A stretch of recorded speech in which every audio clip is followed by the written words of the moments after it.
14. El láser. Con Aida Bao.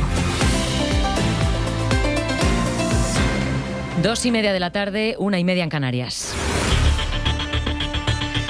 La masacre en la Franja de Gaza entra a esta hora en un impasse que no sabemos cómo va a terminar. Las posiciones entre Hamás e Israel, con Estados Unidos por el medio, se están aproximando hacia un hipotético acuerdo de paz. Israelíes y palestinos se acercan con sus posiciones después de que Hamás se haya abierto a cumplir parte del plan propuesto por Estados Unidos, aunque de un lado y del otro no coinciden completamente en lo que dicen.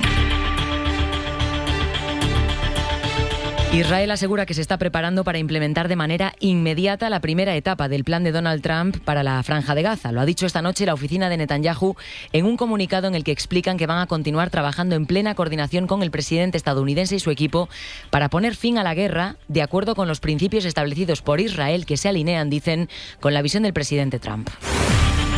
Hora 14. Lo que pasa, lo que importa.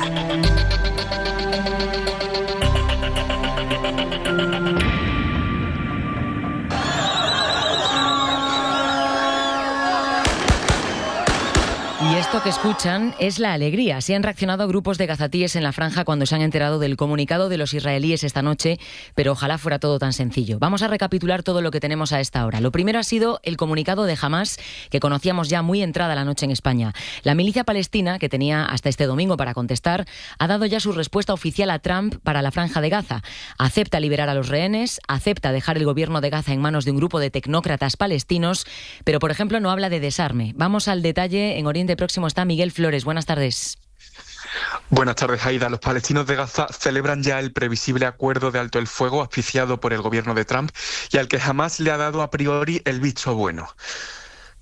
For the past few hours, we've seen an increase to the La yihad islámica palestina, aliada de Hamás, que también mantiene a rehenes israelíes en Gaza, se ha sumado a Hamás y ha respaldado en la última hora el plan de Trump. Este sábado también Hamás ha dicho que hay que concretar algunos detalles antes de explicar el plan, que propone una hoja de ruta clara para poner fin a la guerra, la retirada militar de Israel y la liberación de cautivos israelíes. Los grupos palestinos sí que piden que Netanyahu libere a más presos de lo propuesto por el presidente estadounidense. En las últimas horas también Israel ha reducido relativamente sus acciones militares en la franja. El pueblo de Gaza ya anticipa la paz, como lo hace esta niña de 5 años.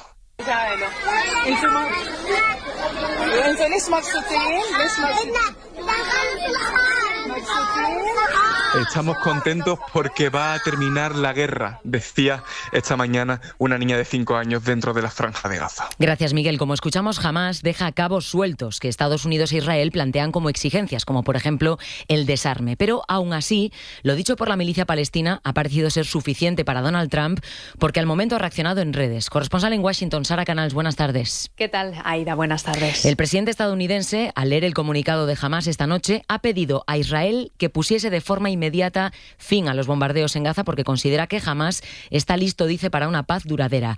Esto lo ha dicho en un comunicado en redes Donald Trump y poco después ha publicado un vídeo en el que ha tratado de darle épica a este momento, aunque aún no haya nada garantizado, Sada. En un vídeo de poco más de un minuto desde el despacho Oval ha empezado agradeciendo la colaboración de los países árabes que le han ayudado a negociar este plan. I want to thank the countries that helped me put this together.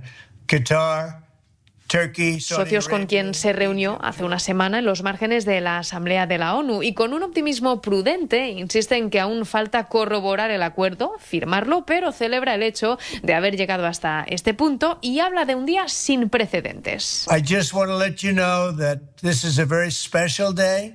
Maybe unprecedented in many ways. De hecho, dedica gran parte del vídeo a hablar sobre la liberación de los rehenes, que según su plan se va a producir durante las primeras 72 horas tras el visto bueno formal. Y no menciona a Israel, aunque minutos antes de este vídeo, en un mensaje en su red social, instaba a Tel Aviv a detener de inmediato los bombardeos sobre Gaza. Y culmina este mensaje: Peace in the Middle East and we're very close to achieving that. Destacando que está muy cerca de lograr la paz, no solo en Gaza, sino en Oriente Próximo. Bueno, pues a Trump ha respondido Israel y esto es lo último que tenemos. La oficina de Netanyahu ha contestado a Trump en un comunicado diciendo que se está preparando ya para poner en marcha la primera parte del plan de Trump. Ese plan dice que Gaza será una zona desradicalizada, libre de terrorismo y que va a ser reurbanizada. Si ambas partes están de acuerdo, la guerra, dice el acuerdo, va a terminar inmediatamente. Las fuerzas israelíes se tendrían que retirar hasta una línea acordada y se suspenderían todas las operaciones militares. A partir de ahí, en 72 horas desde ese momento, se produciría esa entrega de los rehenes vivos y muertos. Eso es lo que dice la primera parte de ese plan de Estados Unidos. En Jerusalén está Nuria Garrido. Buenas tardes. ¿Qué tal? Buenas tardes. Netanyahu, presionado por Donald Trump, pidió este sábado a su ejército que reduzca el límite de su ofensiva y que únicamente lleven a cabo operaciones defensivas. Sin embargo, en el terreno se han seguido produciendo bombardeos que ya han asesinado a decenas de civiles, incluidos niños, según fuentes médicas del enclave. El ejército además ha advertido a los gazatíes desplazados que ahora están más esperanzados en que se pueda implementar este acuerdo, en que no intenten volver a la ciudad de Gaza porque sigue siendo una zona de combate. En este sentido, el portavoz de la Defensa Civil Palestina ha implorado a los gazatíes a que sigan estas órdenes. Ya basta de derramamiento de sangre. Cualquiera que transite por esas zonas puede morir fácilmente, dijo el portavoz de la Defensa Palestina ante el temor de que los gazatíes se expongan a posibles nuevos bombardeos. Gracias, Nuria. Esto es lo que dice Israel. ¿Y cuáles son las últimas noticias que tenemos sobre lo que está pasando ahora mismo sobre el terreno en la franja? Belu Jiménez. Pues desde que Trump ha pedido que se paren los bombardeos en la franja, al menos 20 personas han sido asesinadas y al menos 2 de ellas eran niños. Además, desde esta noche, al menos 20 casas y varias tiendas de campaña han sido atacadas en Ciudad de Gaza.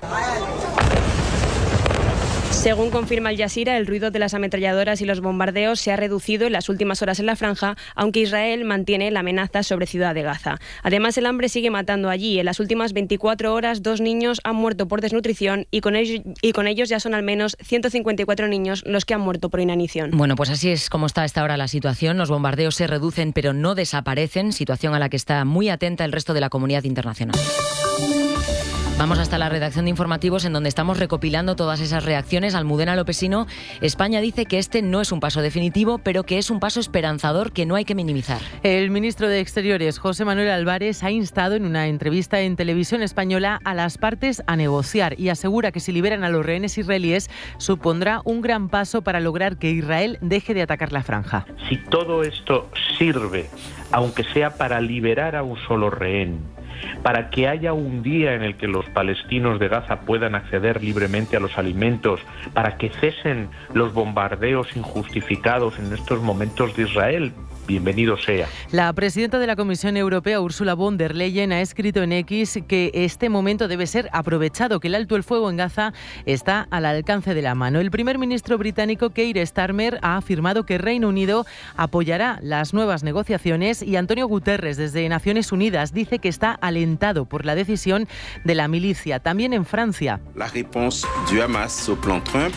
Los medios de comunicación del país están abriendo sus informativos con la respuesta de Hamás. El presidente Macron, de hecho, ha dicho que la liberación de los rehenes debe ser inmediata. El canciller alemán Merz, principal aliado, recordamos, europeo de Israel, afirma que es la oportunidad para lograr la paz. Y por parte de los principales mediadores en la región, Qatar, Egipto, Turquía coinciden en que es el paso decisivo y que están dispuestos a seguir mediando. Añadimos también la autoridad palestina, que ha pedido que no se olviden del reconocimiento del Estado palestino, y la Yihad Islámica, que tiene rehenes israelíes en Gaza y es aliado de Hamás, ha respaldado la respuesta de la milicia.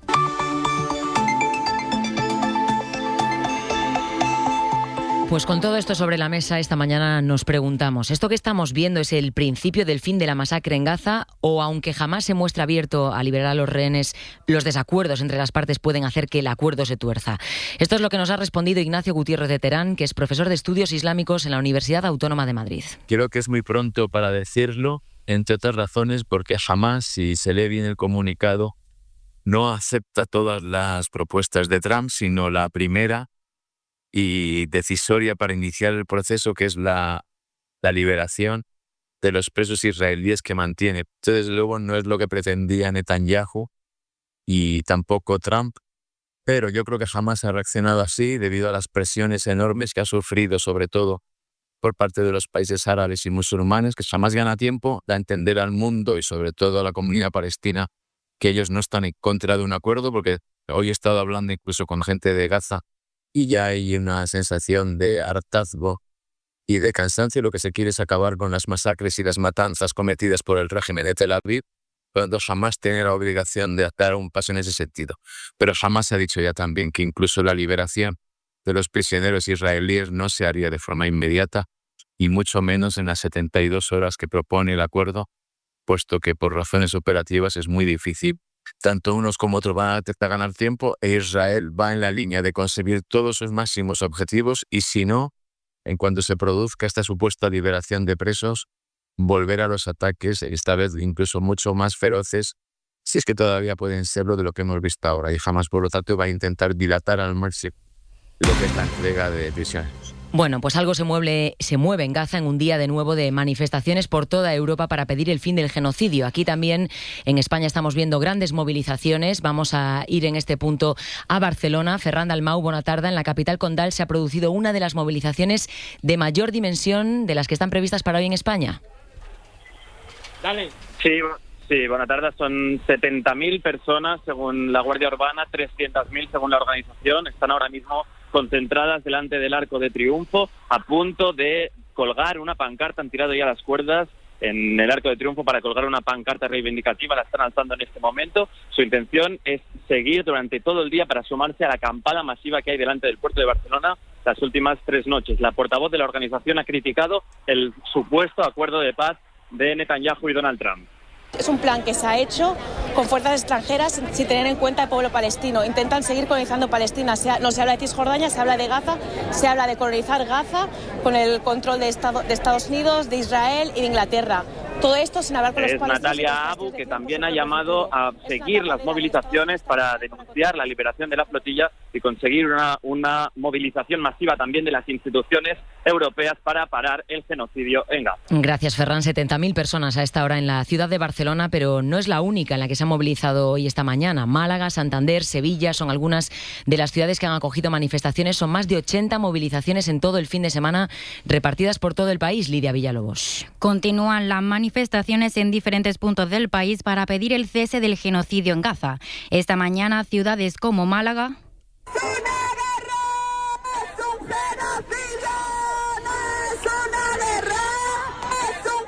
Pamplona, donde se han movilizado hasta 10.000 personas. ¡Hora Palestina de resistencia! ¡Hora Palestina de resistencia! O Sevilla,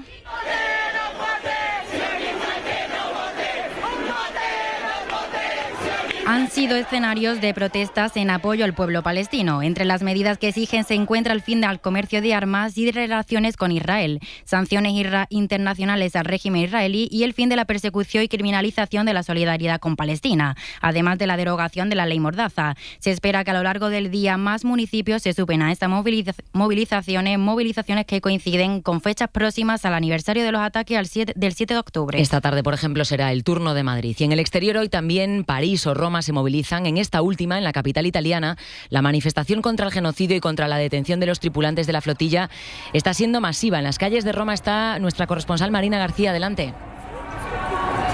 Sí, hay decenas de centenares de protestas que desde el miércoles hemos visto por todas las ciudades italianas, que hoy se dan cita aquí en Roma, hasta donde han venido personas de todo el país para gritar por cuarta jornada consecutiva.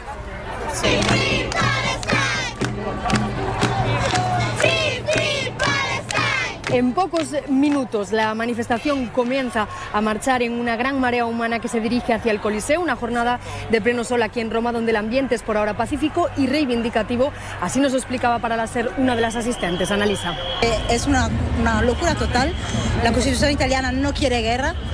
El pueblo italiano no quiere guerra y entonces estamos aquí para gritar que queremos paz.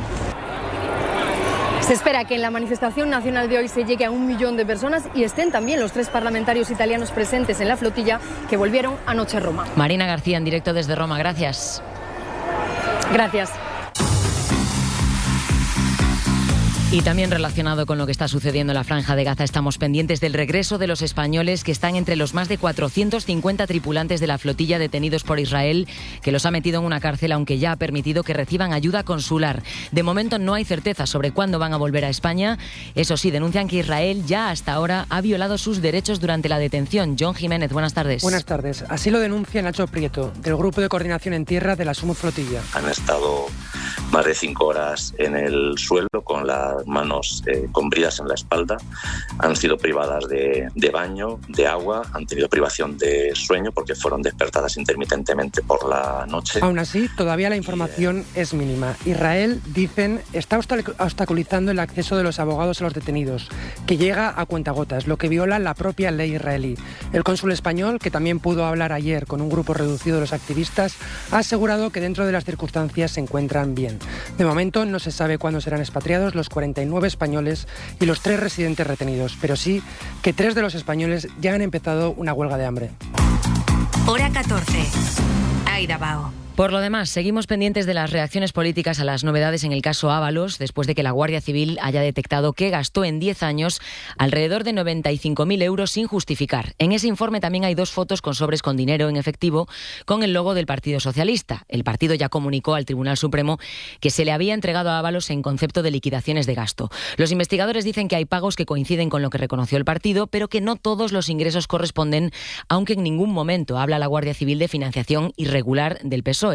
Aún así, es la acusación que hacen desde el PP a los socialistas hoy sin ninguna prueba. Adrián del Pozo, buenas tardes. Buenas tardes, Aida. Miguel Tellado ha comenzado su intervención detallando el informe de ayer de la UCO sobre Ábalos y Koldo, pero enseguida ha soltado ese hueso y ha ido a la caza mayor. Tellado apunta a Sánchez como cabecilla de la trama. Es imposible que Pedro Sánchez no conociera, no consintiera y no encubriera.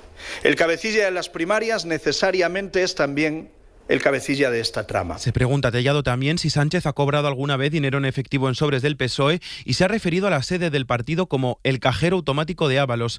Pide Tellado elecciones y presiona a los socios del gobierno. Los socios no tienen ya ninguna excusa. Llevan mucho tiempo convirtiéndose en cómplices. Y nosotros tenemos que decirles que si a partir de hoy siguen sin romper con Sánchez, también serán colaboradores necesarios de toda su corrupción. Desde el Partido Socialista, fuentes del partido han asegurado que todos los pagos vía caja tienen sus comprobantes y aseguran que son liquidaciones de gastos ya auditadas que remitieron al juez. El PP habla de financiación irregular, pero en el informe de la UCO, recordamos, no existe alusión a una financiación ilegal del Partido Socialista. En Andalucía, la Asociación de Pacientes Amama convoca a todas las afectadas por los retrasos en sus citas para comprobar si finalmente tienen cáncer o no a una reunión el próximo martes. Van a estudiar si denuncian a la Junta de Andalucía después de que el gobierno de Moreno Bonilla haya reconocido que al menos son 2.000 las mujeres a las que habrá que hacerles una prueba complementaria para confirmar si tienen cáncer y que se le harán en meses o incluso en un año. Radio Sevilla, Ana Fernández. La Asociación de Mujeres con Cáncer Amama se reunirá de nuevo el martes para decidir con todos los testimonios recogidos si presentan una demanda colectiva contra el Servicio Andaluz de Salud por los fallos en el cribado del cáncer de mama. De momento, la presidenta de la asociación, Ángela Claverol, dice que se sienten estafadas por la solución que ha dado la Junta para estas 2.000 mujeres que la Administración andaluza reconoce que tienen un diagnóstico dudoso. Nos sentimos estafadas. Que no se trata de que pongan a uno y quiten a otro. Se trata de que trabajen sobre este tema, que metan a las 2.000 mujeres a hacer las pruebas complementarias ya, no dentro de 3-6 meses, un año, ya. Hoy se sigue pidiendo la dimisión de la consejera Rocío Hernández. Sumar dice haber recogido más de 12.000 firmas en menos de 24 horas. Hora 14. Aida Bao. Y en Galicia, asociaciones de pacientes piden a la Xunta que elimine o cambie las agendas dinámicas, que son básicamente un buzón al que se deriva a los pacientes cuando necesitan una cita. Nunca saben cuándo la van a recibir ni con cuánto margen para poder organizarse para ir al médico. A veces llega pronto y otras muy tarde, incluso por encima del plazo recomendado por el sanitario que los ha derivado a una nueva consulta, situación que además afecta también a los pacientes con cáncer, a los pacientes oncológicos. Radio Galicia, Roy Fernández. Las agendas dinámicas, pacientes que necesitan un seguimiento pero no tienen prevista ninguna cita médica en su calendario. Pueden ser en 3, 6 o 9 meses, vulnerando así la propia normativa en caso de consultas externas. Los efectos pueden ser devastadores en algunos casos de epilepsia y salud mental si no son periódicas. Tu cita será en 6 meses ou será en 3 meses. Son datas aproximadas que non saben. E mentras, os efectos secundarios da medicación, se fai efecto ou non fai efecto. Un montón de situacións vitais moi complicadas de explicar e que necesitan de un interlocutor primeiro que sea na medida posible o máis estable ao largo do tempo. Demoras que en algunos casos empeoran incluso la enfermedad. La polémica en Andalucía por las pruebas complementarias para confirmar el cáncer de mama o estas exigencias que escuchábamos de los pacientes en Galicia evidencian lo que los sanitarios llevan mucho tiempo denunciando, que además de las carencias y errores que pueda haber en la gestión política, en especialidades tan sensibles como oncología, también faltan manos, faltan profesionales. María Manjabacas. La ecuación pesa en los oncólogos, hay mucho cáncer, pocos especialistas. Esto deriva en sobrecarga de trabajo y lo acaba pagando el paciente con retrasos que a veces acortan su vida. El exceso de los pocos huecos que hay para tantos pacientes muchas veces se acaban forzando huecos, reduciendo el tiempo de unas consultas para poder meter el de otras. A nosotros nos genera muchísimo estrés porque creo que en una especialidad como la nuestra el perder una cita no es tontería, no es perder una revisión y puede cambiarle la vida a un paciente. El hecho de sobretrabajar, luego las reducciones de verano, reducciones de jornada, un montón de cosas que pueden pasar estas cosas. Error humano, no sé. Lo que sí saben y tienen claro es... No fallan las técnicas con las que se realiza el cribado, sino la gestión de las mismas. Según un informe reciente, casi el 40% de los oncólogos en España se plantea dejar la especialidad debido al síndrome del desgaste profesional. En Marbella, en Málaga, el día hoy ha amanecido de luto después del último presunto asesinato machista en nuestro país. Un hombre de 84 años está acusado de haber asesinado con un machete a Eva, a su mujer de 83. Ahora estamos pendientes de la autopsia. Málaga, Natere Vázquez, adelante. El presunto agresor habría empleado un machete de 20 centímetros para acabar con la vida de su mujer, que no está registrada en el sistema Biogen. Fue un sobrino del matrimonio el que alertó de lo ocurrido este viernes en un chalet de Marbella, donde Eva, de 83 años, fallecía. El arrestado es también octogenario, tiene 84 años, ambos tienen un hijo en común que vive en Alicante. De confirmarse como crimen machista, sería la cuarta víctima de lo que llevamos de año en la provincia de Málaga y la 10ª de Andalucía. Y en total, en el conjunto de España, serían ya 29 las mujeres asesinadas por su pareja o expareja en lo que va de 2025. El 016, recordamos, es el teléfono contra la violencia machista. No deja rastro en la factura, pero sí hay que borrarlo del registro de llamadas. Decidí crear algo diferente, donde la innovación y la tradición se unen. Cultivo productos de calidad y sostenibles. Además, con mi familia construimos un futuro en las zonas rurales. Nosotros apostamos por el campo. Rural, el valor de lo bueno. Me quedo en el campo. Ministerio de Agricultura, Pesca y Alimentación. Gobierno de España. Este 20 y 21 de octubre llega a Barcelona World in Progress, el foro internacional que reúne a líderes y expertos de todos los ámbitos para anticiparnos a los grandes desafíos globales. Regístrate en worldinprogress.es, un evento impulsado por el Grupo Prisa, El País y la cadena SER, patrocinado por Abertis, BBVA, Sabadell y Vueling. Hora 14, en la SER. Aida Bao. Estados Unidos ha confirmado en las últimas horas otro ataque frente a las costas de Venezuela contra una lancha a la que acusa de narcotráfico, ataque en el que han muerto 4 personas. Es el cuarto ataque que hemos visto recientemente de Estados Unidos a lanchas venezolanas. Trump dice que el barco llevaba suficiente droga como para terminar matando a entre 25 y 50.000 estadounidenses. Washington, Sara, volvemos contigo. Los 4 muertos se suman a los 17 fallecidos ya desde que Estados Unidos empezó a bombardear este tipo de embarcaciones en aguas internacionales. Expertos y demócratas llevan semanas cuestionando la legalidad de este tipo de incursiones, pero ayer la portavoz de la Casa Blanca, Caroline Leavitt, en rueda de prensa, insistía en que el presidente tiene autoridad constitucional para llevarlos a cabo y que cada embarcación ha sido previamente analizada por los servicios de inteligencia. De hecho, el presidente Trump justifica los ataques alegando que el país ha entrado en un conflicto armado no internacional contra el narcotráfico. Así lo detalló, lo explicó esta semana en una carta enviada al Capitolio de Estados Unidos. Bueno, pues con Venezuela y sobre todo con Gaza como temas en los que trata de influir a su manera, Donald Trump quiere el Premio Nobel de la Paz, algo que sabremos finalmente la semana que viene. Y tal es su intención de hacerse con este galardón mundial, que ha puesto en marcha una campaña de falsedades para conseguirlo. Todos sus países aliados, entre ellos 5 africanos, Pakistán, Bielorrusia o Israel, están tratando de maniobrar, dibujándolo como un hombre de paz. No, but we'll see what happens, but it's be a big insult to our country. I will tell you that. I don't want it. I want the country to get it. Utilizando su habitual matonismo político y dialéctico, el presidente estadounidense ha llegado a decir esta semana que le parecería un insulto no recibirlo, en un claro gesto de presión hacia el Comité Noruego del Nobel.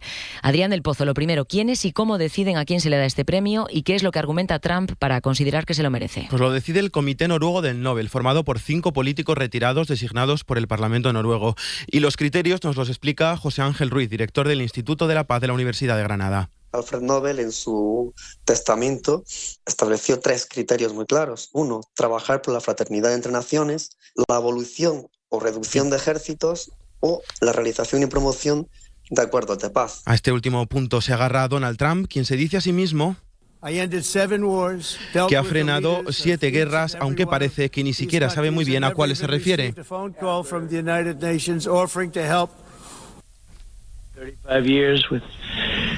Dijo haber parado la guerra entre Camboya y Armenia, que están a 6.000 kilómetros de distancia, o llamó a Azerbaiyán.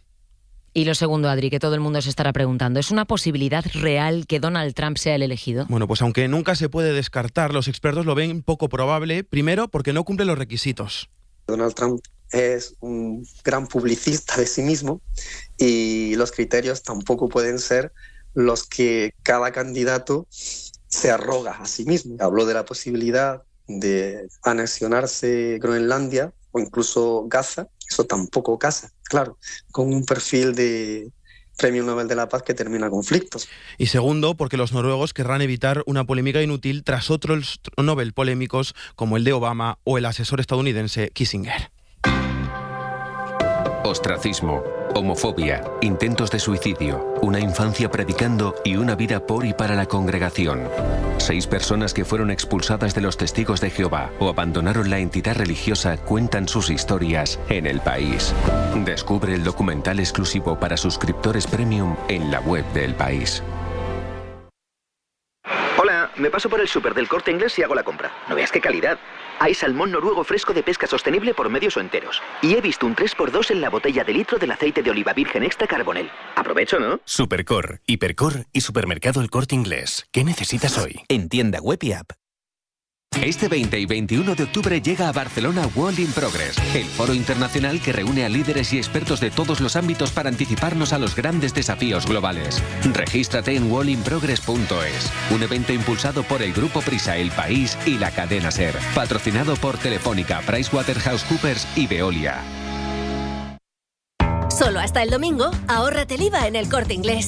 Aprovecha y estrena lo último ahorrándote el IVA en todo electrónica, en electrodomésticos y en mucho más. Televisores, móviles, portátiles, frigoríficos, electrónica deportiva, muebles de cocina y baño. Y con todas nuestras tecnoventajas. Solo hasta el domingo 5, ahórrate el IVA en tienda web y app del Corte Inglés. Aprovechalo. Hora 14. Lo que pasa.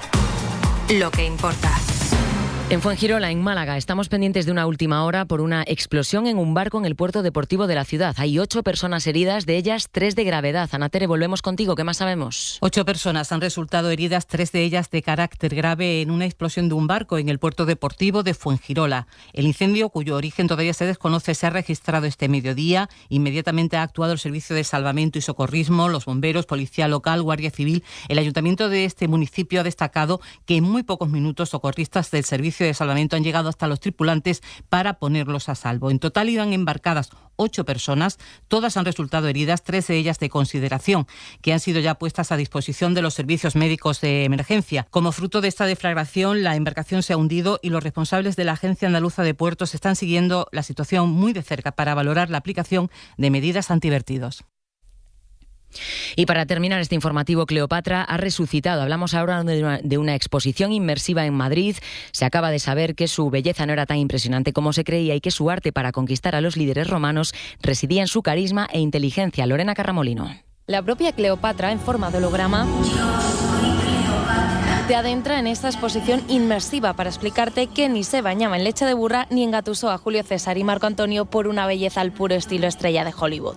Ella era inteligente, astuta. Sabía varios idiomas y tenía conocimientos de medicina. Para la alopecia, por ejemplo, recomendaba una pasta elaborada con ratones quemados y dientes de caballo mezclados con miel. Y cuestiones como estas han llevado a lanzar una imagen equivocada de la última reina de Egipto. Como que todo lo conseguía por medio del sexo, es absolutamente falso. Lo cuenta Nacho Ares, el comisario de la muestra. Dice que si Cleopatra reviviese se sentiría identificada con esta exposición. Le halagaría también, como la recordamos, Cleopatra. Yo creo que con eso ha conseguido la vida eterna. Una vida que se muestra a través de una sala inmersiva y gafas de realidad virtual con las que retrocedes 2000 años para vivir momentos históricos como la coronación de Cleopatra o la batalla de Accio, en la que perdió todo su poder frente a Roma. Cuando Octavio va contra Cleopatra, ahí parece que estás ahí metido. Es hiperrealista que la vives. Este viaje multisensorial ya se puede realizar en Matadero, en Madrid, aunque la figura de Cleopatra tiene pensado recorrer otros puntos de España para devolver la gloria del Antiguo Egipto en pleno siglo XXI.